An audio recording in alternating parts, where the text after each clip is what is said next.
남편의 장례를 치르던 그 가을, 나는 국화꽃을 든 낯선 남자를 만났다. 장례식장 뒤편, 흡연실 근처에서였다. 조문객들이 빠져나간 오후, 나는 혼자 바람을 쐬고 있었다. 48년을 함께 산 남편이 떠나고 나니 모든 게 낡은 시계처럼 멈춰버린 기분이었다. 부인, 이거 드세요. 돌아보니 하얀 국화 한 송이를 든 남자가 서 있었다.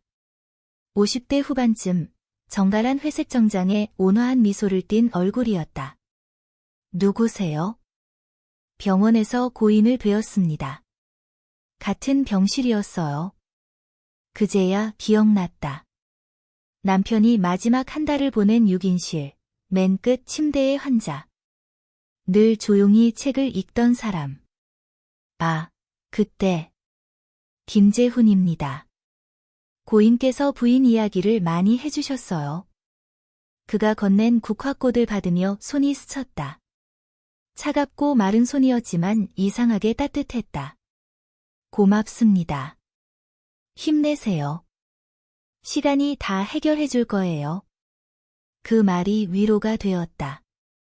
장례식장에서 듣던 뻔한 조문이 말들과는 달랐다. 일주일 후, 우연히 동네 카페에서 그를 다시 만났다. 창가 자리에서 여전히 책을 읽고 있었다. 어머, 김 선생님. 안녕하세요. 여기 자주 오세요? 가끔요. 집에만 있기 답답해서. 그가 자리를 권했다. 거절할 이유가 없었다. 뭘 읽으세요? 시집이에요. 요즘 시가 좋더라고요. 그의 손에 든 책 사이로 국화 잎이 보였다. 책갈피로 쓰는 모양이었다. 김 선생님도 혼자 사세요? 네, 아내를 먼저 보냈거든요. 같은 처지였다. 그래서인지 대화가 편했다. 정해진 시간도 없이 그저 앉아서 차를 마시며 이런저런 이야기를 나누었다. 다음 주에도 오시면 같이 차 마실까요? 그렇게 시작된 만남이었다. 가을이 겨울로, 겨울이 봄으로 바뀌어도 우리는 매주 그 카페에서 만났다.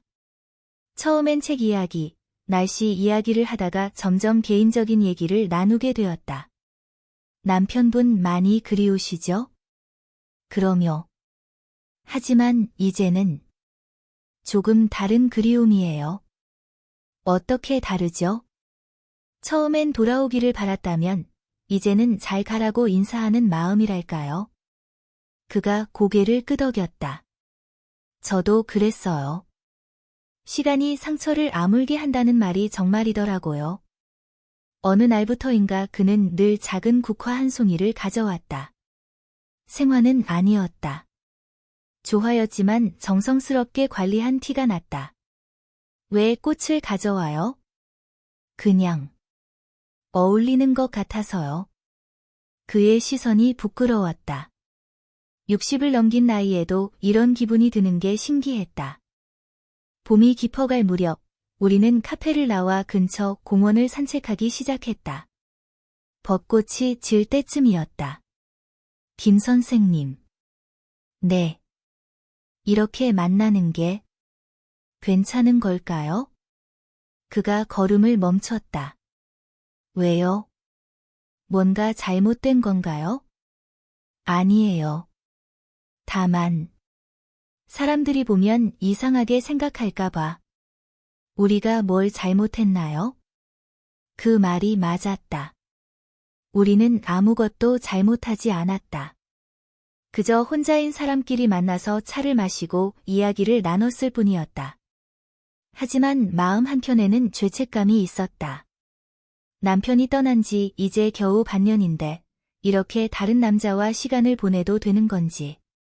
부담스러우면 그만 만날까요? 아니에요. 저도 좋거든요. 그 순간 그가 내 손을 잡았다. 부드럽게, 조심스럽게. 저도 좋습니다. 여름이 왔다. 우리는 이제 매주 2번씩 만났다. 카페 말고도 작은 음식점, 영화관, 미술관을 함께 다녔다. 어느 날 그가 말했다. 제 집에 와보시겠어요? 망설였다. 그곳까지 가면 정말 선을 넘는 것 같았다. 그냥 차나 한 잔 하시라는 거예요. 제가 기르는 국화꽃도 보여드리고 싶고. 그의 집은 작고 깨끗했다. 베란다에 국화 화분들이 줄지어 있었다. 이렇게 많이 기르세요? 아내가 좋아했거든요. 죽고 난 후에 시작했어요. 우리는 거실에 마주 앉아 차를 마셨다. 창밖으로 저녁 해가 지고 있었다. 이상하네요. 뭐가요? 이렇게 편한 건 남편 말고는 다른 남자와 단둘이 있어 본 적이 없는데. 저도 마찬가지예요. 그날 우리는 아무 일도 일어나지 않았다. 그저 손을 잡고 앉아 있었을 뿐이었다. 하지만 그걸로 충분했다. 가을이 다시 왔다. 남편이 죽은 지 1년이 되었다. 기일을 앞두고 나는 혼란스러웠다. 재훈 씨와의 만남을 계속해도 되는 건지, 이게 남편에 대한 배신은 아닌지. 며칠간 만나지 말아요. 카페에서 그에게 말했다. 왜요? 무슨 일 있으세요? 기일이거든요. 마음 정리가 필요해요. 그가 고개를 끄덕였다. 알겠어요. 언제까지요? 모르겠어요. 조금 더 생각해보고 연락드릴게요. 그날 그가 건넨 국화꽃을 받지 않았다. 미안했지만 어쩔 수 없었다.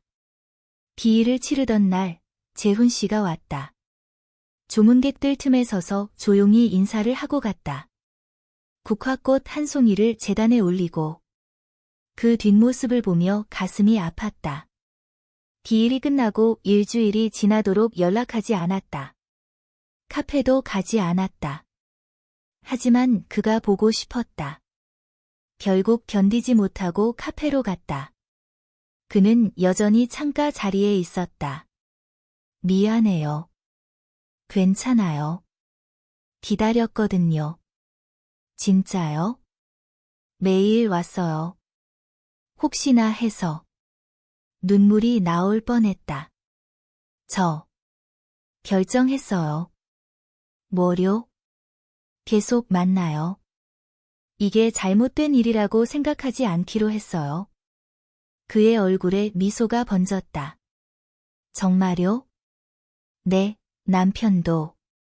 제가 혼자 있는 걸 원하지 않을 거예요.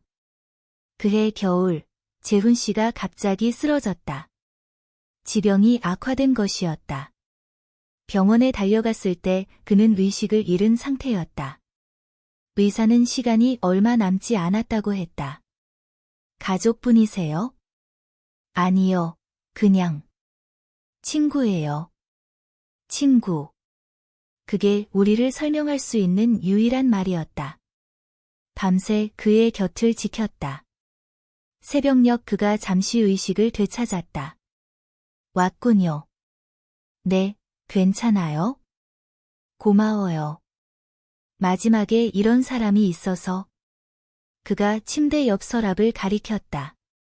국화꽃. 가져가세요. 서랍 안에는 조화 국화 한 송이가 있었다. 늘 그가 가져오던 그 꽃이었다.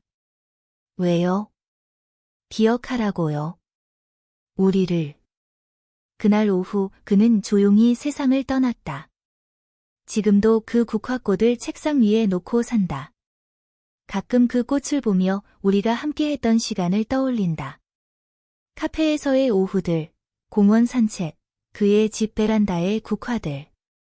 짧았지만 소중했던 시간들. 사람들은 우리 사이를 알지 못한다. 사랑이었는지, 우정이었는지도 명확하지 않다. 하지만 상관없다. 중요한 건 그 시간들이 나를 다시 살게 해주었다는 것이다. 남편을 잃고 멈춰버린 내 시계를 다시 돌게 해준 것이다. 창밖에 또 가을이 오고 있다. 국화가 피는 계절이다. 나는 그가 준 꽃을 손에 들고 창가에 선다. 어디선가 그도 나를 보고 있을 것이다. 고마웠어요. 바람이 불어온다. 국화 잎사귀가 살짝 흔들린다. 마치 대답하는 것처럼.